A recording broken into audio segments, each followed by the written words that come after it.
राधे राधे मित्रों, आज की इस वीडियो में हम सुनेंगे वैकुंठ चतुर्दशी से संबंधित पौराणिक कथाएं।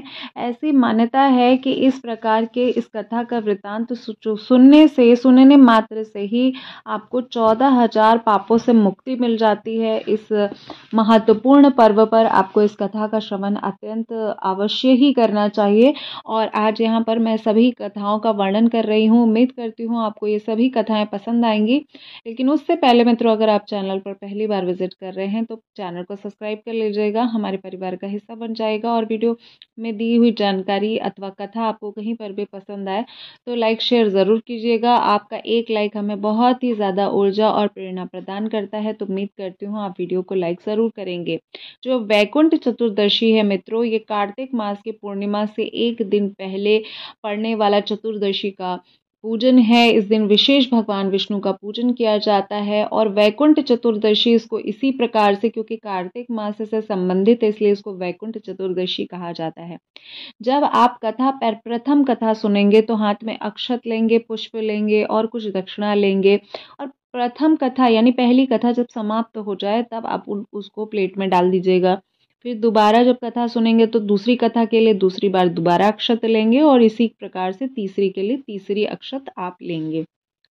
धन संपदा की कामना करने वाले मनुष्य को वैकुंठ चतुर्दशी के महत्वपूर्ण व्रत को अवश्य ही करना चाहिए। वैसे जो भीष्म पंचक व्रत कर रहे हैं उनको तो 5 दिन का फल वैसे ही मिल जाता है। तो आइए सुनते हैं वैकुंठ चतुर्दशी व्रत की तीनों महत्वपूर्ण कथाएं। तो प्रथम कथा इस प्रकार से है। वैकुंठ चतुर्दशी पौराणिक कथा के अनुसार एक बार की बात है कि नारद जी पृथ्वी लोक से घूमकर वैकुंठ धाम पहुंचते हैं। भगवान विष्णु उन्हें आदर पूर्वक बैठाते हैं और प्रसन्न होकर उनसे आने का कारण पूछते हैं। भगवान से अपने स्नेह और अपने व्यवहार के कारण नारद जी उनको उत्तर देते हैं कि हे प्रभु, आपने अपना नाम कृपा निधान रखा है, इससे आपके प्रिय जो भी भक्त हैं वही तर जाते हैं। जो सामान्य नर नारी हैं वह वंचित रह जाते हैं। इसलिए आप मुझे कोई ऐसा सरल मार्ग बताएं जिससे सामान्य भक्त भी भक्ति करके मुक्ति पा सके। कैसे, कौन सा सरल उपाय है जिसकी करने से सामान्य मनुष्य भी परम धाम मोक्ष को प्राप्त कर सकता है, आपके धाम वैकुंठ को प्राप्त कर सकता है। यह सुनकर विष्णु जी बोलते हैं, हे नारद, मेरी बात ध्यान पूर्वक सुनो।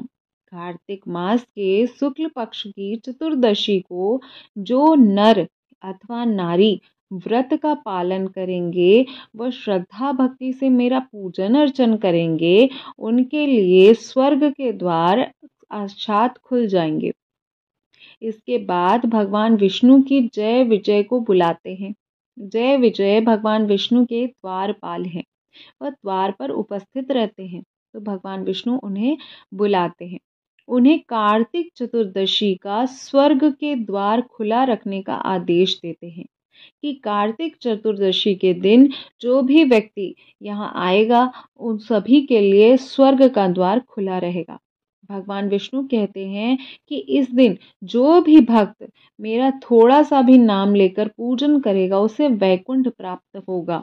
ये सबसे सरल उपायों में से एक और सबसे महत्वपूर्ण व्रतों में से एक चतुर्दशी का व्रत है, भगवान विष्णु को समर्पित है। यह थी प्रथम कथा जिसमें भगवान ये वर्णन कर रहे हैं कि कैसे केवल एक व्रत या एक पूजा के माध्यम से भी उनके परम धाम को पाया जा सकता है। तो इस प्रकार थी वैकुंठ चतुर्दशी की प्रथम व्रत कथा। अब आइए सुनते हैं वैकुंठ चतुर्दशी की द्वितीय व्रत कथा। करोड़ों सूर्यों की कांति के समान सुदर्शन चक्र जो शिव जी ने दिया था श्री हरि विष्णु को, वह कथा हम अब सुनेंगे। जब दोबारा आप कथा सुन रहे हो तो हाथ में अक्षत, पुष्प इत्यादि लेकर ही आपको इस कथा को सुनना चाहिए। तो आइए सुनते हैं वैकुंठ चतुर्दशी की द्वितीय व्रत कथा। पौराणिक मान्यताओं के अनुसार एक बार भगवान विष्णु देवादिदेव महादेव का पूजन करने के लिए काशी क्षेत्र में गए। और वहाँ पर मणिकर्णिका घाट पर स्नान करके उन्होंने 1000 स्वर्ण कमल पुष्प यानी सोने के कमल के पुष्प से भगवान विश्वनाथ का अभिषेक और पूजन का संकल्प किया। भगवान विष्णु जो है भगवान महादेव के बहुत ही ज़्यादा अनन्य भक्तों में से एक है। अभिषेक के बाद जब वे पूजन करने लगे तो शिवजी ने उनकी भक्ति की परीक्षा के उद्देश्य से एक कमल पुष्प को कम कर दिया था। तब भगवान श्री हरि विष्णु ने कमल की पूर्ति के लिए 1000वें कमल पुष्प चढ़ाने के लिए कमी पड़ गई। एक पुष्प की कमी को देखकर उन्होंने सोचा कि मैं अपनी आँखें ही कमल के समान है और मुझे कमल नयन पुंडरीकाक्ष भी कहा जाता है। तो इस विचार से भगवान विष्णु ने अपने कमल के समान आँख को चढ़ाने के लिए प्रस्तुत किया। विष्णु जी के इस अगाध भक्ति से प्रसन्न होकर भगवान देवादिदेव प्रकट होकर बोले, हे विष्णु, तुम्हारे समान संसार में मेरा कोई दूसरा भक्त हो ही नहीं सकता है। आज की यह कार्तिक शुक्ल की चतुर्दशी अब वैकुंठ चतुर्दशी कहलाएगी। इस दिन व्रत पूर्वक जो मेरे से पहले आपका पूजन करेगा, यानी चतुर्दशी के तिथि में जो महादेव से पहले भगवान विष्णु का पूजन करे और उसके बाद भगवान महादेव का पूजन करे, उसे वैकुंठ लोक की प्राप्ति होगी। तो इस तिथि में दोनों देवताओं का आशीर्वाद है, देवता के देवता महादेव का आशीर्वाद है कि इस दिन जो भी पूजा इत्यादि करता है उसको वैकुंठ की प्राप्ति होती है। इसी कारण से इसको वैकुंठ चतुर्दशी व्रत कहा जाता है। भगवान शिव ने इसी वैकुंठ चतुर्दशी को करोड़ों सूर्यों की कांति, भगवान जो विष्णु ने पूजा इत्यादि की थी, अर्चन इत्यादि की थी, उससे काफ़ी प्रसन्न हो गए थे भगवान महादेव। तो भगवान महादेव ने करोड़ों सूर्यों की कांति को धारण करने वाला सुदर्शन चक्र विष्णु जी को प्रदान किया था और वो भी वैकुंठ चतुर्दशी के दिन ही प्रदान किया था। तो शिवजी तथा विष्णु जी कहते हैं कि इस दिन स्वर्ग के द्वार खुले रहेंगे। मृत्यु लोक में रहने वाला कोई भी व्यक्ति इस व्रत को करता है तो अपना स्थान वैकुंठ धाम में सुरक्षित कर लेता है। ये महत्वपूर्ण कथाओं में से एक और सबसे महत्वपूर्ण इसमें जो आप सुदर्शन की महिमा सुन रहे हैं, ये भी बहुत महत्वपूर्ण में से एक ही है। तो अब आइए सुनते हैं तृतीय व्रत कथा। जब आप तृतीय व्रत कथा सुने तो दूसरी व्रत कथा के अक्षत पुष्प प्लेट या जमीन पर भी आप डाल सकते हैं अगर मिट्टी का जमीन है तो। और तीसरी बार आपको दोबारा से अक्षत पुष्प और कुछ दक्षिणा लेकर तीसरी बार आपको कथा सुननी चाहिए। जो तीसरी कथा है, जब पापी घनेश्वर ब्राह्मण को हुई वैकुंठ धाम की प्राप्ति। एक पापी ब्राह्मण था जिसका नाम घनेश्वर था और उसको वैकुंठ धाम की जो प्राप्ति हुई है उसी के संबंध में यह तृतीय व्रत कथा है। आइए सुनते हैं इस व्रत कथा को। लेकिन उससे पहले दोस्तों, अगर आप चैनल पर पहली बार विजिट कर रहे हैं तो कृपा कर चैनल को सब्सक्राइब कर लीजिएगा, हमारे परिवार का हिस्सा बन जाएगा और वीडियो पसंद आई हो तो लाइक शेयर जरूर कीजिएगा। तृतीय व्रत कथा के अनुसार घनेश्वर नाम का एक ब्राह्मण था जो बहुत बुरे काम करता था, बहुत बड़ा पापी था। उसके ऊपर कई पाप थे। एक दिन वह गोदावरी नदी में स्नान करने के लिए गया और जिस दिन वह गोदावरी नदी में स्नान करने के लिए गया था उस दिन वैकुंठ चतुर्दशी थी। कई भक्तजन उस दिन पूजा अर्चना करने के लिए गोदावरी घाट पर आए थे।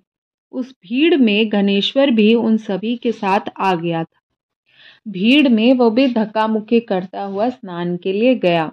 इस प्रकार उन श्रद्धालुओं के स्पर्श के कारण घनेश्वर को भी पुण्य प्राप्त हुआ।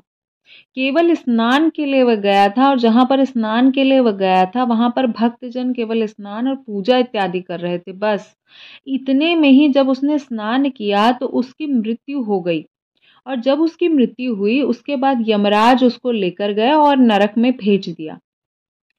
तब भगवान विष्णु ने कहा कि यह बहुत पापी है, पर इसने वैकुंठ चतुर्दशी के दिन गोदावरी में स्नान किया और श्रद्धालुओं के पुण्य के कारण इसके सभी पाप नष्ट हो गए हैं, इसीलिए इसे वैकुंठ धाम की प्राप्ति होनी चाहिए। अतः घनेश्वर को वैकुंठ धाम की प्राप्ति हुई।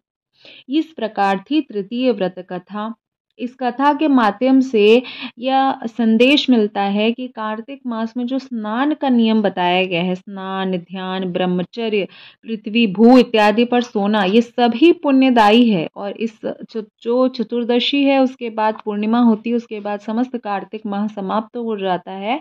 तो इसीलिए इस व्रत का जो आखिरी कथा है ये यही संदेश देती है कि अगर हम स्थानों पर विभिन्न पुण्य क्षेत्रों में जाकर स्नान करते हैं, कार्तिक में स्नान का बहुत महात्म्य है, तो हमारे जितने भी पाप होते हैं, कई जन्मों के जो हमें पता नहीं है, इस जन्म का तो पता है और बाकी जन्मों का नहीं पता, वो सभी पापों से हमको मुक्ति मिल जाती है। तो ये थी मित्रों आज की 3 व्रत कथाएं। महत्वपूर्ण व्रत कथाओं में, श्रेष्ठ व्रत कथाओं में से एक यह सूत जी द्वारा वर्णित प्रमुख पौराणिक वैकुंठ चतुर्दशी की व्रत कथा। उम्मीद करती हूँ मेरे द्वारा ये वर्णित वैकुंठ चतुर्दशी की व्रत कथा आप सभी को पुण्य प्रदान करे, आप सभी की मनोकामना को पूर्ण करे। और अगर वीडियो और जानकारी अच्छी लगी है तो लाइक शेयर ज़रूर कीजिएगा। आप सभी को महापर्व वैकुंठ चतुर्दशी और देव दीपावली की बहुत ढेर सारी शुभकामनाएं। आपके जीवन में महालक्ष्मी का वास रहे, ऐसी मनोकामना करती हूँ। श्री हरि का चरण रज आपको प्राप्त होता रहे। मिलती हूँ इसी प्रकार की नेक्स्ट वीडियो में। आप सभी को वैकुंठ चतुर्दशी व्रत की दोबारा से बहुत ढेर सारी शुभकामनाएं, मंगल कामना।